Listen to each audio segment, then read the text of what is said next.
IHP Media, la chaîne qui vous édifie. À cause ya bana bakuli. Omoni bana bakuli, yo boya kate oki ozolia ba fetouane. Oki olie biloko wana. Automatiquement quand vous mangez ça, au continue à hôtel na bango. Bande ko na biso ba doctrine mususu yo yebi.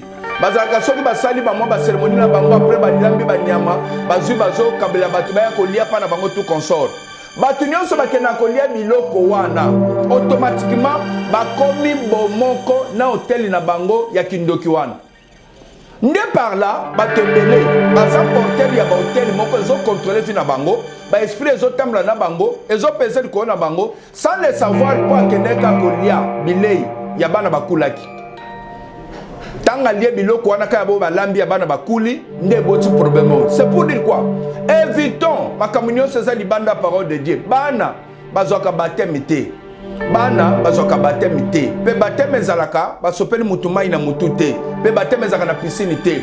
Baptême ezalaka na ebale, na ba rivière, place ma ezo chola. C'est ça conformément à la parole de Dieu. Ce qu'on batinyo so bakenda ba lié biloko abong. Automatiquement ba participer na kati hôtel wana. Ba côté na kati hôtel wana. Pe hôtel wana comme ko peser biko na bango. C'est-à-dire présence moko ba esprit est comme permanent kati na bango. IHP Media, la chaîne qui vous édifie.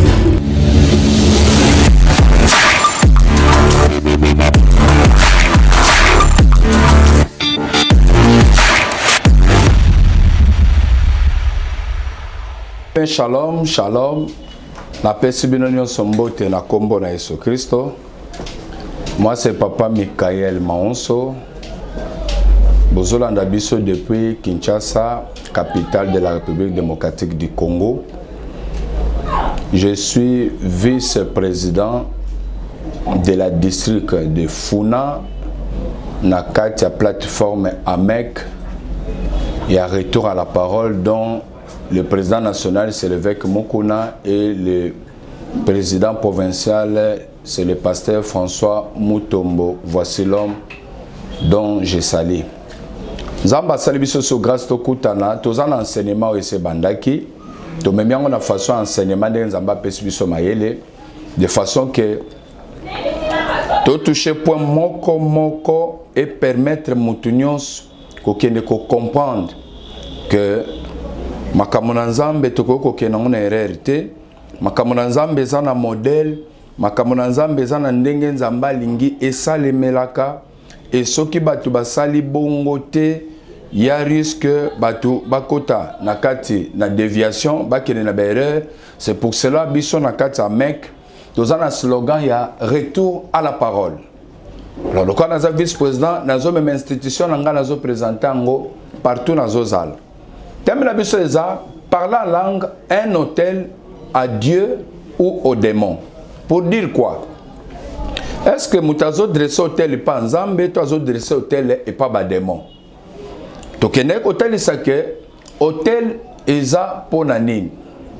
Hôtel eza lieu de rencontre entre un homme et les esprits. To pesake exemple hôtel sana nombre 23. Comment roi Balak ayeko luka Balam pour luka saranine.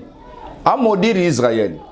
Et Balam comme mutunazamba yebindenge makamanzamba etambolaka. Alors bien je ne peux rien faire sur te dresser hôtel était pour Zambaya. Et tant bas dresser hôtel, Bible dit Dieu vint Zambaye.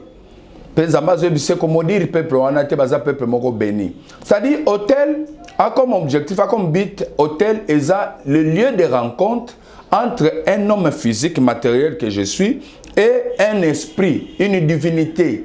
Et l'hôtel a comme deuxième objectif, il y a qu'au garder présence à l'esprit à tout moment, bazalawan. Nous okuta, bitumbo tozana ngo mingi na kati ba famille na biso ba africaine, eza parce que ba hôtel moko ese tellement, ba hôtel moko ezala adressé. Et je vais essayer d'expliquer beaucoup de choses. Comment mutako bâtir hôtel? Tout le bâti hôtel peut être physique, matériel, ndenge ba Abraham ba dresser ki ba hôtel. A telemisi mabaya ba Eli ba telemisi mabanga ba Noé ba telemisa ki ba mabaya ba dresser ba tche sacrifice likolo. L'hôtel peut aussi être spirituel. Spirituel comment? Dans moment oyo ndenge nazo sambela boye ndenge na disposer motema nanga pa nzambe. C'est ça je dresse un hôtel à Dieu. Ndenge na se constater bon na dresse hôtel et puis sacrifice fait à la likolo. to le baki oki okotinda kwa nganga eza hôtel et muta ko kota na hôtel comment na bakisaka connaissance pour aider batu na nzambe pe bana na nzambe muta ko kota pe na kati ya hôtel moko sans kamiye baki akoti na kati ya hôtel moko nazo pesa verset 1 Corinthiens chapitre 10 1 Corinthiens chapitre 10 verset 14 nazo kita. C'est pourquoi na telemi pour honorer parole de Dieu. C'est pourquoi mes bien-aimés fuyez l'idolâtrie. OK, eza principe. À moment nyonso soki mutaye binan koyebana ko bongisa hôtel, ko rebâtir hôtel, nde sala ka peke nzamba soutenir. C'est pour cela que telema eza une façon ya honorer parole de Dieu, eza pe moyen ko tel sa ke na bongisa hôtel na ngeza la malamu nzambe pas agréable à inspirer ngai. C'est pourquoi mes bien-aimés fuyez l'idolâtrie. Bokima idolâtrie. Tokolobelango prochainement. Je parle comme à des hommes intelligents, jugez vous-même de ce que je dis. La coupe de bénédiction que nous bénissons n'est-elle pas la communion au sang de Christ? Le pain que nous rompons n'est-il pas la communion au corps de Christ? Puisqu'il y a un seul pain, nous qui sommes plusieurs, nous formons un seul corps car nous participons tous à un même pain. Voyez les Israélites selon la chair. Les Israélites selon la chair, c'est-à-dire les Israélites ceux qui mangent les victimes ne sont-ils pas en communion avec l'autel? Ceux qui mangent les victimes, c'est-à-dire quoi? Nyamayabomoy, oyo ba sacrifier pour la divinité songolo, ba sacrifier pour la esprit, ba sacrifier pour la cérémonie songolo. Or cérémonie bazo sala poto ultima tanga bakati soso bazolo ba maloba bato baliende kona biso ba bominde kona biso boy ba esprit tika bangote, c'est ça bazo sala cérémonie okuti bato basali cérémonie moko ndeti to bimele ba famille bato bazana ba chiba ou tout console bazo sala soso balambi soso bato balia soso na bato balie eza soso ba bonzeli Yesu te. Bible zoloba landa très bien. Bible zoloba nini? Voyez les Israélites selon la chair, ceux qui mangent les victimes ne sont-ils pas en communion avec l'autel? C'est-à-dire bato baliak banyamo ba sacrifier na une divinité automatiquement bakota na kati ya hôtel wan. C'est-à-dire zana bato basi bakota na kati ya hôtel mususu o ezo contrôler bango à cause ya bana bakuli. Omoni bana bakuli yo boya kate oki ozolia ba fetu wan. Oki olie biloko wan. Automatiquement, quand vous mangez ça, au continue à hôtel na bango. Bande qu'on a besoin de doctrine mususo yo yebi. Bazalaka soki basali ba mo ba cérémonie na bango après ba lilambi ba nyama, bazui bazo kabela batu ba ya kolia pa na bango tout consort. Batu nyonso ba kena kolia biloko wana. Automatiquement ba komi bomoko na hôtel na bango ya kindoki wana. Nde par là, ba te belé, baza porter ya ba hôtel moko zo contrôler fi na bango, ba esprit zo tambla na bango, ezo peser ko na bango, sans le savoir pour keneka ko lia bilei ya bana bakulaki. Tanga lie biloko wana ka bo ba lambi ya bana bakuli, nde boti problème. C'est pour dire quoi? Évitons ma communion c'est ça libanda parole de Dieu. Bana bazoka baptême té. Bana bazoka baptême té. Pe baptême ezalaka basopeli mutumai na mutute. Pe baptême ezalaka na piscine té. Baptême ezalaka na ibale, na ba rivière, place mai ezo chola. C'est ça conformément à la parole de Dieu. Ce qu'on batinyo so ba kena ba lié biloko abong. Automatiquement ba participer na kati hôtel wan. Ba côté na kati hôtel wan. Pe hôtel wan comme ko peser biko na bango. C'est-à-dire présence moka ba esprit est comme permanent kati na bango. Ce que Bible zo lo banini na pona ba Israélite. Que dis-je donc? Que la viande sacrifiée aux idoles est quelque chose ou qu'un idole est quelque chose nullement. Je dis que ce qu'on sacrifie, on le sacrifie à des démons et non à Dieu. Or, je ne veux pas que vous soyez en communion avec les démons. Vous ne pouvez boire la coupe du Seigneur et la coupe des démons. Vous ne pouvez participer à la table du Seigneur et à la table des démons. Zamba boy to participer na ba hôtel, to kota na ba hôtel bondoki, to sangani na nzambe, to zokota sona mabe. Nde suko place système na biso linge faire comprendre yo. Yo ka po sa nzambe. Aboy que to participer na ba hôtel ba démon. Maintenant, par la langue un hôtel dressé à Dieu ou un hôtel au démon. Pour dire quoi? Na kata par la langue, mutazo linga sola na nzambe. Balobi aza sola na nzambe. Moment azo sola na nzambe. ceux qui parlent la langue wana eza ya solo ya nzambe c'est qu'azoloba na nzambe azodresse hôtel mpo na nzambe mais ceux qui parlent la langue wana eza ya nzambe te automatiquement azodresse hôtel epa Satan soki ozosangisa nzambe na Satan nzambe alobi otumba na jalousie na ye nzambe akosirika kosala mabe akobeta nde problème tozana ngona ba église diable a glissé erreur moko oyo bato nyonso bazosalela nde lumière enseignement ye po aider mutu nyonso a comprendre erreur na ngeza wapi o changer position o se repentir o position madame o yesu alingi na tonga lelo bible ezoloba nini 1 Corinthiens chapitre 12 na côté ce qu'on a parlé en langue pour ce qui concerne les dons spirituels je ne veux pas frère, que vous soyez dans l'ignorance. Pendant que tel don spirituel, bozanga koye bate. Ignorance, c'est-à-dire était un mouton ya zoye bate. Zamba le bit non, bozala na position telle que boye bite. C'est que pendant Nzambe, azoze na biso que photo yeba. C'est pour cela connaissance ye po yo yeba. Po yo yeba nin. Bible zo continue na verset 4. Auto que rapidement. Il y a diversité de dons. Mais le même esprit, diversité de ministères, mais le même esprit et le même Seigneur. Diversité d'opérations, mais le même Dieu qui opère tout en tous. Or, à chacun, la manifestation de l'esprit est donnée pour l'utilité commune. En effet, à l'un est donné par l'esprit une parole de sagesse, à un autre une parole de connaissance selon le même esprit, et à un autre la foi par le même esprit, à un autre les dons de guérison par le même esprit, à un autre les dons d'opérer des miracles, à un autre la prophétie, à un autre les discernements des esprits, à un autre la diversité de langues. Les lots sous-point d'angezali, diversité de langues. Quand on dit diversité de langues, pour dire quoi?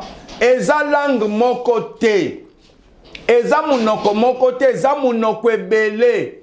Pourquoi na yé na élément où il y a diversité de langues pour que ne pouvez esprit aux anango? Est-ce que aux arcana diversité de langues tozo tombaka na langue no moko saïla kawana? Nde sous point tongwa lelo diversité de langues. La même le deuxième élément, c'est que si vous parlez en langue, il faut vous-même que nous jugeons le bas. Dans la diversité, dans la diversité te, ce qu'on landa Bible pour mona, jour Saint-Esprit so pamolimo, Saint-Esprit salinine, pour mona que diversité est vraie, est réelle. Ce qu'on a mon ensemble solo mizongi so mikoti ici. On pouvait exprimer même quand on a parlé la langue à Yohana. Là, vous allez trouver, non.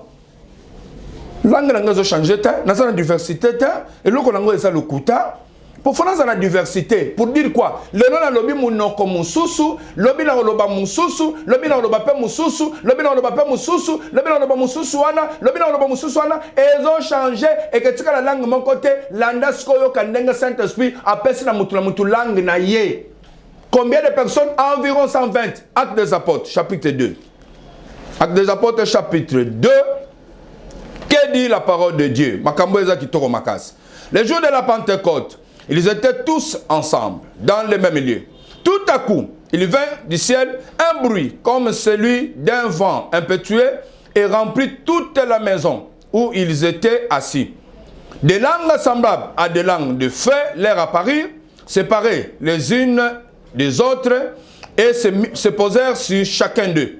Et ils firent tous remplis du Saint-Esprit, et se mirent à parler à d'autres langues. D'autres langues, qui par rapport à Oezalaki.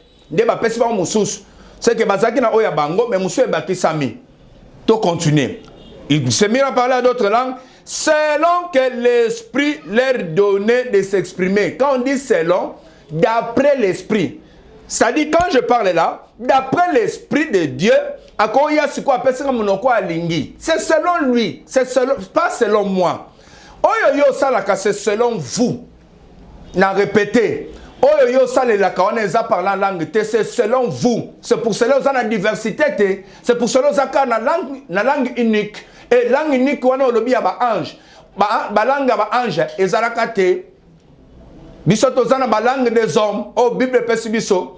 Selon l'esprit, d'après l'esprit. C'est-à-dire, esprit d'azopona na pesenin. Na pesa Mikael nini lelo aloba na monoko nini. Esprit mutazopona. Ezangate. Jugez en vous-même si vous êtes dans la foi. Nazoba comme verset. Bando éprouver esprit na yo. Est-ce que vraiment c'est le Saint-Esprit derrière qui pesa nga monoko? Pour na moko wana eza diversité selon l'esprit, d'après l'esprit, ndezo pesa mutu na mutu yango oye lingi. Ya yo moko wana. Est-ce comme te pesa kwango? Est-ce que eza diversité? Toza nango unique. Les notes qui ont pendant les 5 ans, tu as un biloko wana. Obeta ka biloko wana ba phrase amike. Ronde boro shekebere alléluia. Alléluia. Biloko obeta ka to yebi. Yango no tikala nango kaka. Échange ka pété. Nazo kende mo 6 étapes. On comprend que s'il faut parler à Dieu. Nazo yeb sanzambe pona libala. Na ko lobanzambe pesa ngai mbongo. Na bala moi c'est bien et tout console. Mais yo senga lipa rondo boro shendebere.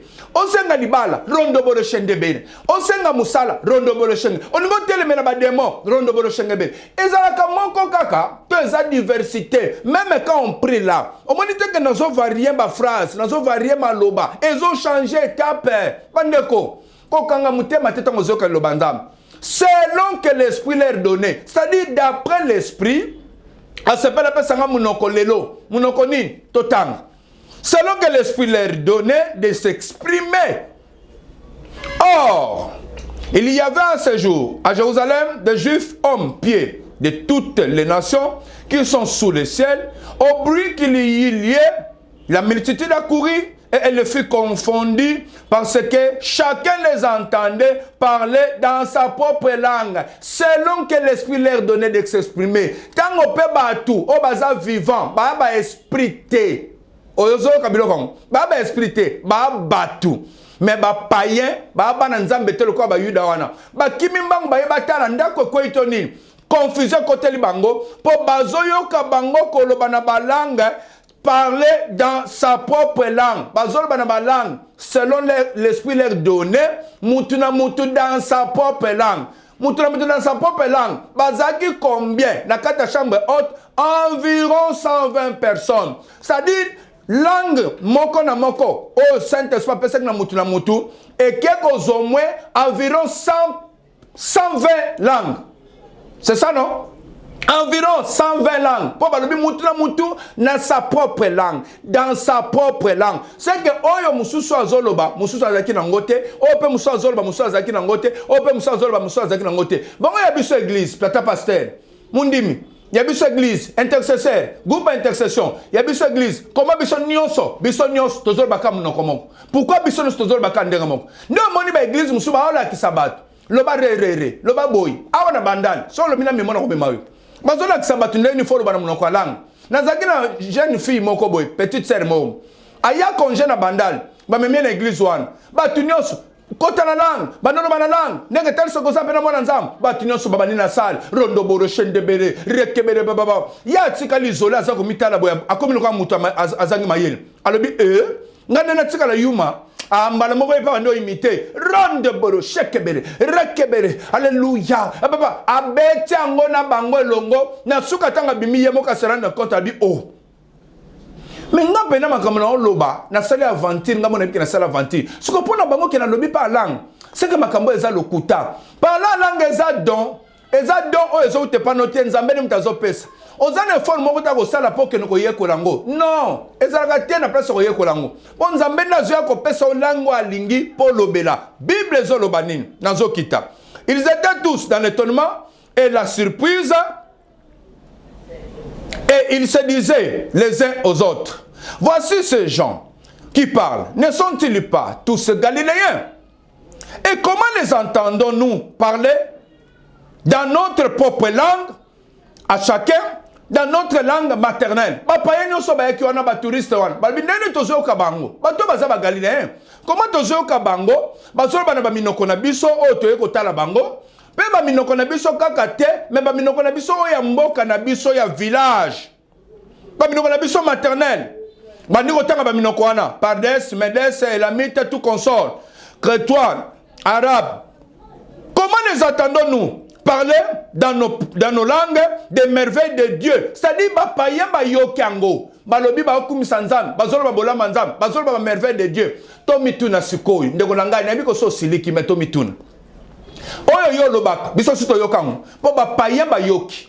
Mais bayoki pourquoi? Bayoki po batu bazoloba. Bagaliléen bazoloba minoko na bango. Ya bamboka na bango. Lokola mutu ya mboka ya wana zalaki ayoki munoko na bango. Ke balobi kitando awa. Balobi kindibu. Balobi chiluba. Balobi anglais. Balobi ki chinois. Po chinois zalaki nda yoki ango. Mais chinois na sambelaka te. Mais le Saint-Esprit Zoya et pesi munoko babandi koloba bazotuna. Mais comment tozoka bango bazoloba minoko na biso minoko mboka? Bien aimé, awa Saint-Esprit akiti fresh, akiti ya sika ya mobimba. Azopesa les langues des hommes pour dire quoi? Dans la diversité des langues, premier élément, que s'il y a parlé la langue, s'il faut parler la langue, si vous avez ce don-là de parler la langue, il faut que le loco éprouve ce qu'on esprit. Vous pouvez esprit na yo, on nous koyeba. Est-ce que j'ai la diversité, to nazana, oyeza monotonie. Pour yo moko quoi ça non parle la langue na yo. Ozana monotonie, toza na diversité. Pour il faut diversité. Pour cette espèce à chacun sa propre langue, baza environ au moins 120 personnes. À chacun basu ba langue na bango. Mutuna mutazi langue naye. Tanga ngoko, tanga muni mwana nzambe fongolo maye. Mutuna munoko naye. 120 langues. Tous le bakara boy. Nzambe sa biso grâce a sopel biso 100 langues ou 150 langues na kati église na biso. Mutuna ba langue naye. C'est-à-dire na kati 150 langues. Na koza leo na lobi oyo, lobi na lobi mususu, lobi na lobi mususu, lobi na lobi mususu. Mais naza komi lobelela te bandeko. Nazo loba ndenge Saint-Esprit a connecté nga pona jour wana. Selon que l'esprit leur donnait.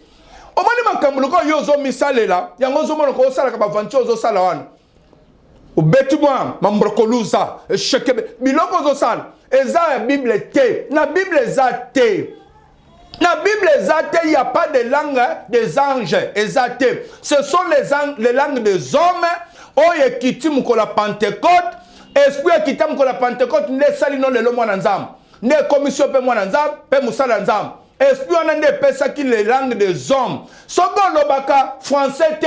Saint-Esprit perçu français na moment au beti français. Au sili français pe sili na munoko na yo. Soko lingoza nango permanent lobo kei au tangia ngone to tangaka po yo kaka français sikoyi. Po yeba po lobango. Mais Saint-Esprit zo pesa munoko ya lingi na momo ya lingi nda pesa ngo. Et Bible zo clôturer pour lobani na silisa. 1 Jean chapitre 4. 1 Jean chapitre 4 verset 1 Bible Zolbani. Éprouvez les esprits. Éprouvez les esprits. Place dans ce qu'il y a 1 Jean chapitre 4. 1 Jean chapitre 4 verset 1 Bible Zolbani.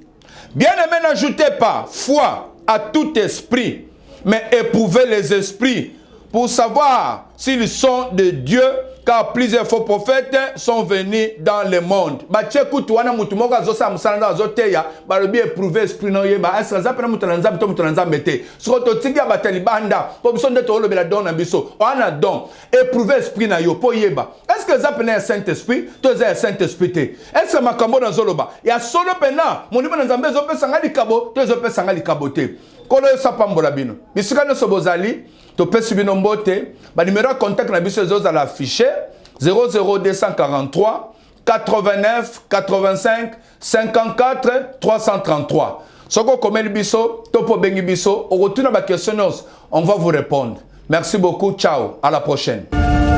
IHP Media, la chaîne qui vous édifie.